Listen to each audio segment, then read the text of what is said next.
Cheryl अड़ो Cheryl Cheryl जी अबा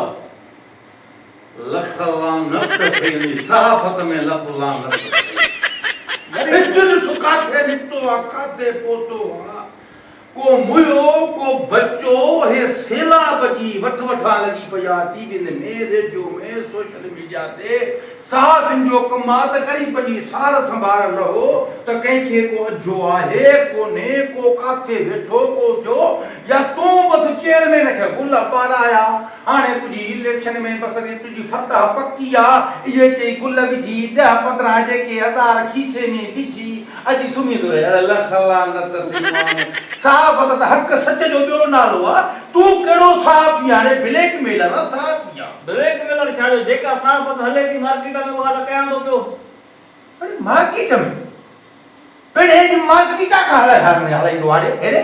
गाल तो मार्केट सा जो छावने तो खे पांजे किरदार खे तू पांजे पी के किरदार खे तू पांजे खानदान खे तो तू जो खानदान केड़ो आ खानदान सभई साहब ही विया नौ चेयरमैन साहब आए उनके गुलन जा हारा पराए मां पराए मां कई वरी गाल थी असा फरदा साहब जो अरे कम करो काइन मुखे कड़ी गाल बुधाई जे चेयरमैन के तू गुल पाराया है उन्ही कम करो कयो आ सवाए तहां के खर्चू देण जे हाणी कंदो ना हाणी चिवाल हाणी कंदो ना अग में छा को थसे अग में कुछ न के हाणे छा कर हां बाबा गरीब जो करना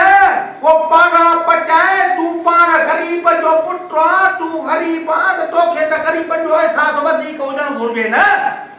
हर बरु दोलड़ करे तो छा गरीबन जो कयो गरीब जाओ छो जाओ असा को इलाज क्या गरीबन के जमो असा का पंजे भला जुमू त ना है ना हुकूमत जो जुमू ना अल्लाह पैदा करे तो खे केरो तरह का अल्लाह अमीर भी तो अल्लाह पैदा करे ने गरीब भी अल्लाह पैदा करे ने तू साथ जो त तू हक सचो लिख ना तू गरीबन के हालत सु गरीबन जी खाइण जे लाइ उन वटि कुझु कोन्हे ऐं हाणे हिकिड़ी ॻाल्हि ॿुधाए बोर्ड मुता खंजा पैसा आया आहिनि हिन टाइम तूं बोर्ड मुता खंजा पैसा कहीं हिन वारा घणनि शहरनि में बोर्ड मुता खंजा पैसा बि खाधी वेठा आहिनि उते छो नथो लिखे छो तोखे जो 2 रुपया मिलनि था न खीसे में मिलनि था त माना सगरा गाल बुधा भाई यार तू गाल करी तो हे लिखंदा थी न कोई तो गायब थी विना थी लबंदा थी कोन हर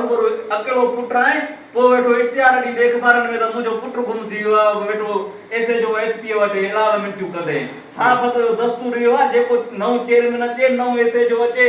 एमएनए एमपी अचे उते पहुचो वाह वाह फोटो कढायो या साहब त लेदी मां कया तो पियो बस बुढ़ी मरदा बुढ़ी मर इन गाल सा बुढ़ी मरड़े तो कुते मां त हिलारो खारायो मेहनत करे तो खारायो हराम न खारायो त मुजो पुट हिलाली थे तुजो पारा कुरान पटे त हाणे हे जे तू गाल करे थो ये त मारन नु करे तो के मठी वा घुटो दे मारे छडा भालोवा अरे एकड़ी गाल बुधो गरीबन जी करे अल्लाह तो के मरनु बिया है ना चेयरमैन जी कदे अगोदर में हिते त पेट भरे तो जेको तू खाधो पीतो जेको तू ढिढो पाजो भरियो वो त हिते थयो मरनु भी ता थई ना अल्लाह के चेयरमैन जी खुशामंद करे तो अगते भी बननो थे अल्लाह के केड़ो मुंह दिखाड़ी ने गरीबन दे वने ना बाइक जो पेट्रोल न था देने वो माना घरों बिजरा पेट्रोल मांगो है दे मानो वने तो 4 रुपया मिलन था ना रोटी लायक रोटी करनी है ना जो छाए करो इन दौरान खैर न करनी है हिम्मत न करनी है हौसलो न करनो हां रुगो तो थे बस यो पेट भरनो आ पाजो जो बदे में बद दुखो दुनिया में मथलो तो जो पेट भरनो तू जो पेट भरो भले मानू दुख ते जिन भूख ते जिन गरीब उघाड़ा बैठा हो जिन उन जो तो सा कुछ भी न वने तू साहब ही पंजे पेट ला छुआ या गरीबन जे ला छुआ या मुल्क जे ला छुआ बाबा गाल बुधो गरीबन जा मां कल घर ॾिठा ने ऐसे जो ड्राई आयो आ गैरतमंद जेके आहिनि न उन्हनि जा घर ढसा पिया न जा असां ही भलाऊं ऐं हिन महिल उहो दौर न आहे दौर मटिजी वियो आहे दौर जे हिसाब सां हलूं असांखे तव्हां पुराणा थिया तव्हां जूं उमिरियूं वयूं चढ़ी दिमाग़ कमु करे वियो कोन पोइ जेको अचे थो ॻाल्हायो था पिया दौर मटिजी वियो आहे ॿियो न त हाणे दौर मटिजी विया गरीबन जी आहर नाहे करणी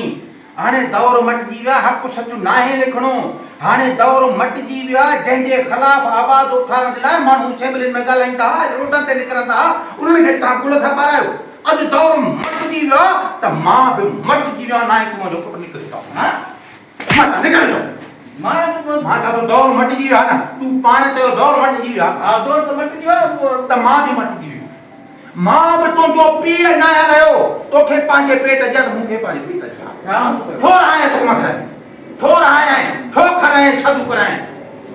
तो मैं तो